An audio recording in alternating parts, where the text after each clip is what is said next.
Hello everyone, it's Shannon here for Heffy Doodle. In this video, we are going to play with a really cool card design I'm calling Storyboarding. This is almost like creating your own little comic strip. This is a great way to stretch those critter stamps and even tell a story. For today's card, I'm going to be using the Purrfect Day Stamp Set. This is a really adorable set with these cute little kitties. I've actually already sketched out kind of my idea and even stamped some of the images just to kind of figure out how I wanted this to look. I even sketched out kind of some changes or alterations to the images themselves, and this also gave me an idea of how big I wanted my squares to be. So I went ahead and trimmed down some white cardstock to 2 3/8 by 1 3/4, and I'm going to start with one of my rectangles here in my MISTI. I'm actually going to start by stamping my fourth scene, so my final scene in my little story.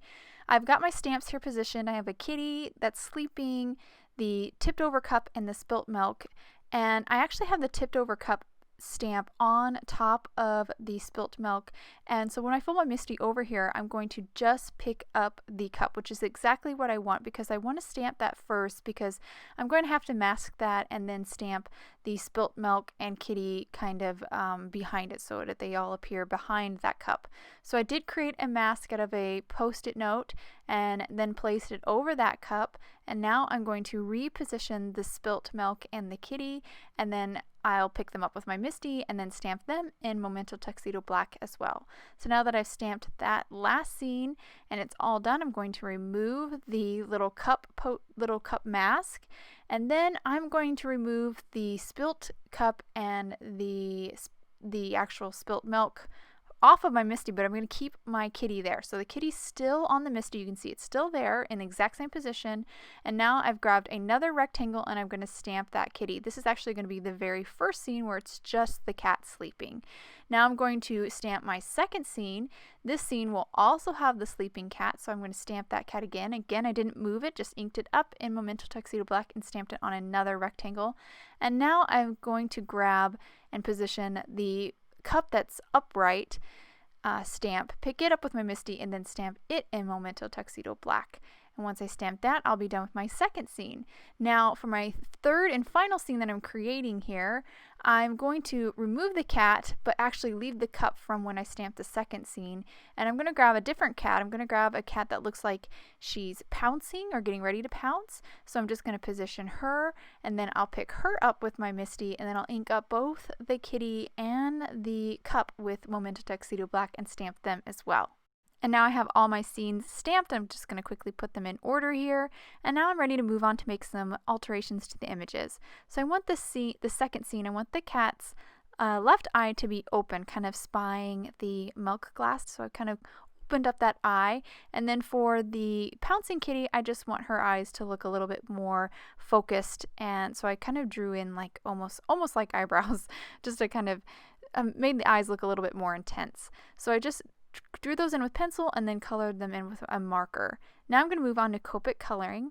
All the markers that I'm using are on screen so you can follow along. I'm going to make this an orange cat.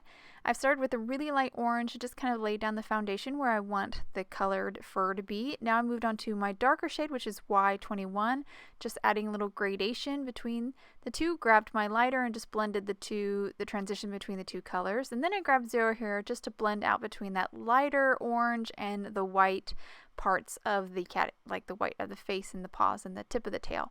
Now I've grabbed a really golden yellow here, and I'm going to add stripes to this cat's fur. I'm going to take a little care around the face and then go really quickly. The stripes around the tail and the back are pretty easy. Then I'll grab some of my lighter shades and just kind of blend out a little bit, just kind of soften the look of those stripes. And once I finish with that, I'm ready for a little bit of pink for the nose and the ears. Then I'll move on to the milk. Going to color that with some grays, some really light grays, just to add a shadow. This will just add a little definition to that milk. And once I finish the milk, I'll move on to the glass. I'm just going to color a little bit with BG10 just to add a little bit of glare to the glass to make it have a little shine. So I went ahead and colored the other 3 scenes just in the same way that I colored that fourth one that I showed you on camera. And now I'm going to kind of divide these little scenes up just to kind of create like a little horizon line or a wall line just to ground these images a little bit. I'm using a T ruler here, and I did one, and I'm using that as a guide, and I'm just going to line up the bottoms of all these scenes and then just line my T ruler up with the one line that I drew on one of the scenes and just replicate that line on the other scene. So that way they have that same horizon line kind of in the same place every time. Now I went ahead and created a mask for my laying down cat, and then I'm just going to use a scrap from my post-it note here to kind of mask off the bottom portion of my scene. I'm going to place that edge right above that pencil line that I just created with my T ruler, and then I'm going to ink blend Tumbled Glass Distress ink right over along the edge of that post-it note, just to kind of create the illusion of a back wall back there, and that will really ground the scene so these images don't look like they're just kind of floating around in space. So now we're just going to repeat this process for my other scenes. I did create a mask as well for my pouncing kitty, and again I'm going to use that post-it note to kind of divide the scene and protect the bottom portion, and then ink blend with Tumbled Glass. So again, I'll just repeat this process for all 4 scenes, and use an eraser to erase the pencil line as well after I have ink blended them. And that will actually complete these scenes. I went ahead and stamped and heat embossed a sentiment from the set, and now I'm going to adhere my scenes on to an A2 top folding card base turned on its side. I'm going to use some pink cardstock for some contrast, and I'll just adhere these 4 little scenes down. I'm using liquid glue because that gives me a little bit of wiggle room to make sure I get the gaps between these 4 little scenes correct. So now that I have those scenes in place, I'm going to take my sentiment and add some foam squares to the back of that. Just going to add a little bit of dimension to that, and then I'll remove the backing and center that and place that right down on my card, and that will complete my storyboarding card. I'll now hold my card up to the camera so hopefully you can get a good look. I had so much fun creating this fun little scene and telling a story with these stamps. I think this is a really great way to kind of think about your critter stamp sets a little bit differently. Instead of just kind of creating a scene or trying to tell a story with maybe an interactive card, you can try the storyboarding technique with your critter cards. I hope you guys enjoyed today's card and video. If you'd like any more information on the products I use, please head over to Heffy Doodle.